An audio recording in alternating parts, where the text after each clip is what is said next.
Okay, so there was a guy in Berkeley, came down with terminal cancer in 2014. And they told him he had 6 months to live, but he lived 6 years. He made this guy, Yehuda Ferris, from a Reform family, claims to be a Chabad Lubavitch rabbi. He made him the trustee of his trust. The cancer patient's brother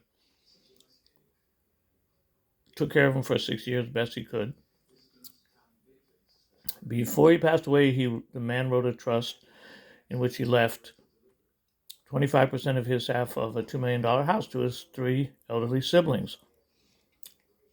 And then he sued and got back in the house a year before he died because his ex-girlfriend had possession. They had split up 10 years before. The whole 6 years before he died, his own two Filipino daughters, not Jewish, like him, totally ignored him and never spoke to him the whole 6 years before he died, contributing to his death. Every doctor knows this, trust me. So what happened next was the brother became very close with them, worked closely with them, gave up his career plans, and stayed with them the whole 6 years. Tried to even give him half his liver.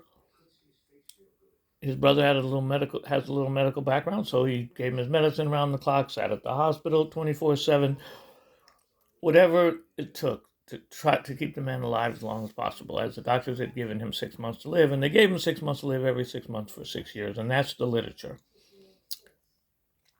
The man tried to give him half his liver when he made an appearance on the liver transplant list, but it was declined by UCSF.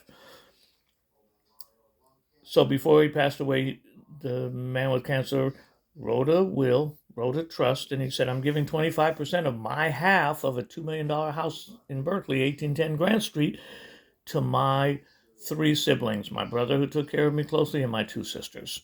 They're all in their 60s. They're poor. They're not financially established. They don't have houses and property and rich spouses.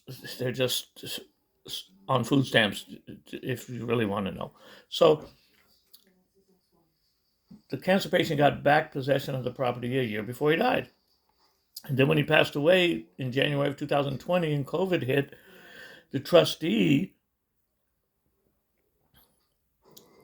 encouraged the brother to stay at the house at 1810 Grant Street. Encouraged him to say, don't leave. We're going to get you and your sisters your percentage of the property.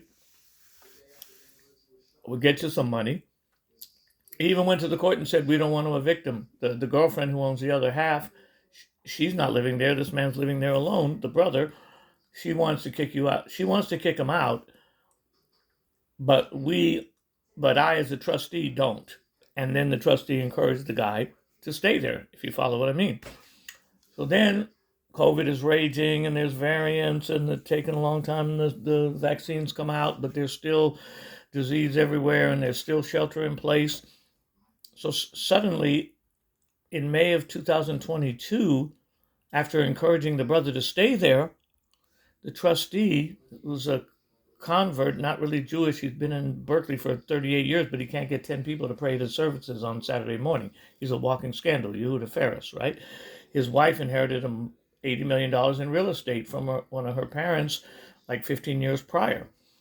And they're buying up $1 million properties right and left. So suddenly out of nowhere in May of 2022, the trustee, the rabbi is not born Jewish, neither was his wife, from Reform families, sends the brother who's living at the house, a threatening letter saying, well, you better get out in 2 months or else we're going to charge you 2.5 years rent and you're going to get disinherited. We're going to charge you attorney's fees and you're not going to have a penny. And the brother saying, wait a second, I'm 64, COVID is raging, there's still variants going around, there's still shelter in place going around. Where am I supposed to go? I took care of my brother 6 years and it didn't work. I had some unemployment. I couldn't really work and pursue career plans while taking care of my brother at the same time, getting his medicine around the clock, sitting at the hospital every time he was admitted so he wouldn't be put in a nursing home. You can't do, either you're going to help your brother throughout until his dying day, because it's terminal, or you're going to go live your own life. There's really no in between. And the brothers and the man's daughters were totally ignoring him. They were out there making $100,000 a year as occupational therapists, but they didn't bother to even contact their own father over 6 years. I mean, that's pure sadism. So in May of 2022, 2.5 years after the man passed away, the trustee tells the brother, well, get out now or else you're going to get disinherited. And the guy says, well, you got some money for me? You've been telling me you're going to get me my inheritance? Oh, no, just get out. And so the guy doesn't get out because it's not, where's he going to go? Live in the street? It doesn't make any sense. It's not like he's a millionaire or something. So he didn't get out. So then Yehuda Ferris sold the property for $82,000. But the whole house is worth $2 million. So how do you sell a late cancer patient's $1 million interest in a $2 million house? You sell it for $82,000. Who did he sell it to? The man's two daughters. But in the irrevocable trust, they're not allowed to get the whole thing. They're only allowed to get half of his half. But he sold it to him for $82,000.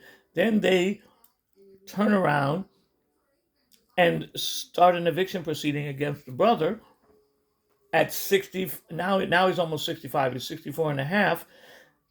They take a year and they finally get eviction action against him.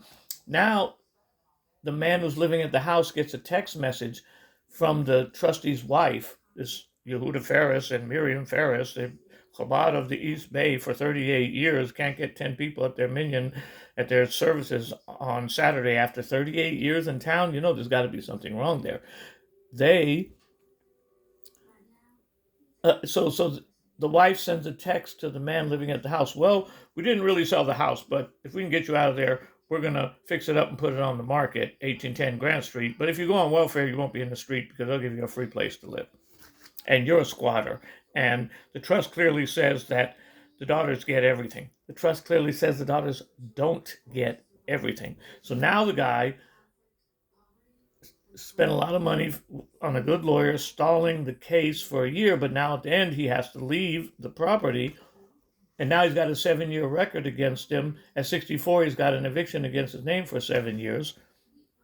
And now they're turning around and telling him, well, we don't have your inheritance, your 250,000, you don't have 80,000 for you and 80,000 for each of your sisters, 80,000 each, but because there's only 88,000 left in the trust, so why don't you take like 10,000 and sign a waiver that you won't sue us and release us from liability? Oh, if you're not willing to do that, well, we'll just go to court till there's no money. This is what happened.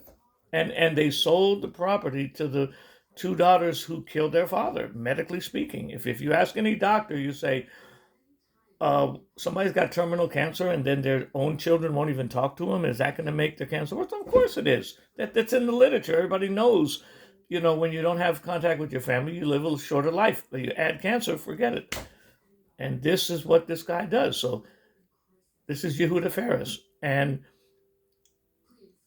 he's a fraud. His financial papers say that his operating cost of his little synagogue is 36 point something million, and he has 350 employees. He doesn't have anything. It's a little storefront on University Avenue that's closed all week long. He opens it on Saturday for 3 hours, but you can't even get 10 people to pray at a synagogue in 38 years. I mean, this is the essence of financial abuse of the elderly. I just want to let you know that.